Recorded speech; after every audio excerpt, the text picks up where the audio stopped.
AITA for considering divorce after my wife suggested sending our son to a conversion camp. My wife, 44F, and I, 45M, have been married for 14 years. We're a typical suburban family in most ways. 2 kids, a house in a nice neighborhood, steady jobs, and a relatively stable marriage, or so I thought. We have a 16-year-old son, Noah, and a 12-year-old daughter. I've always thought we were both dedicated to creating a loving, safe home for our kids. Now, though, I'm starting to question everything I thought I knew. A little background on us. My wife and I come from different worlds in some ways. I grew up in a fairly liberal household where things like sexuality weren't really discussed, but there was a general sense of acceptance. My parents never talked about it explicitly, but they instilled a belief in treating people with respect and love. My wife, however, grew up in a stricter, more religious home. Her parents held some conservative values, and although she drifted away from certain beliefs as she grew up, I wonder now if they still lingered somewhere in her mind. Over the years, we've had our fair share of disagreements, as all couples do. I won't lie, there have been arguments about how to raise the kids, what to prioritize financially, and a lot of other little things that probably wouldn't even stick out in memory if not for this current situation. But none of these fights, even the ones that felt like they had weight at the time, ever shook me the way this has. A year ago, Noah came out as gay. Looking back, I can see signs that he was working up to it for a while. He was withdrawn at times and would get nervous when certain topics came up, and there was this underlying tension that I couldn't quite put my finger on. When he finally sat us down and told us he was gay, it was a surprise. I won't pretend I wasn't initially shocked. It's one thing to think you're prepared for anything as a parent, and quite another when reality actually hits. But after the surprise settled, I knew that my job was to love him, support him, and be the father he deserves. So, I told him that I loved him, and I tried to make sure he knew that nothing would change that. My wife, well, she didn't react the same way. She looked stunned, almost like she'd been hit with a physical blow. Her face went pale, and for a moment, I could see she was struggling to find words. I assumed she just needed time to process, and I didn't want to push her. People process big news differently after all, but as days turned into weeks, it became clear that she wasn't handling this as a phase of shock or sadness that would pass. She would make small comments here and there that unsettled me. Things like, maybe he's just confused, or he's still so young.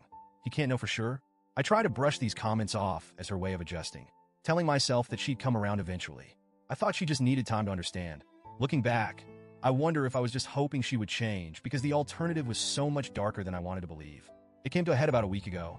We were discussing Noah's future, talking about college, his potential career options, and the typical dreams and hopes we have for our kids. Out of nowhere, she casually mentioned that she'd been looking into conversion therapy camps and thought it might be the best option for Noah. She said that he just hasn't been shown the right path yet, and that if we didn't help him get back on track, he might make decisions that would ruin his life. She genuinely believed that this camp would fix him. I was speechless. I felt like the ground had been pulled out from under me. The thought of conversion therapy, even hearing her say the words, made me feel sick. For a moment, I just stared at her, trying to understand if she was joking or if this was some nightmare I hadn't woken up from yet. I knew I had to say something, and I needed her to understand just how wrong this was. So I told her, as calmly as I could, that those camps are known for using abusive, manipulative, and downright brutal tactics. I told her that countless people have come out of those places traumatized, and some don't even make it out at all. But she wouldn't budge. She accused me of enabling Noah's confusion by refusing to do what's best for him.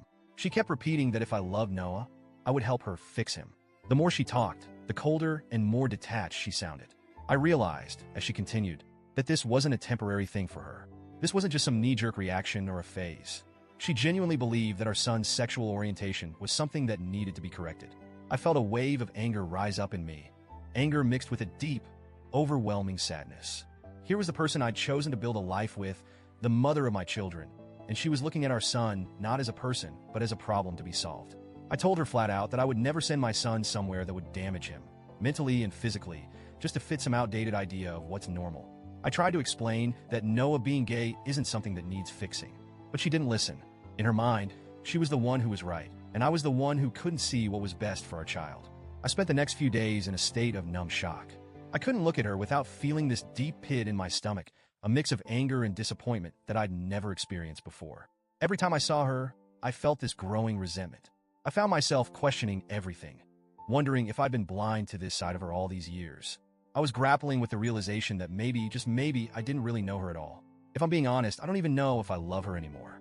The way she spoke about our son, the way she dismissed his identity like it was some illness that could be cured, disgusted me on a level I can't even fully explain.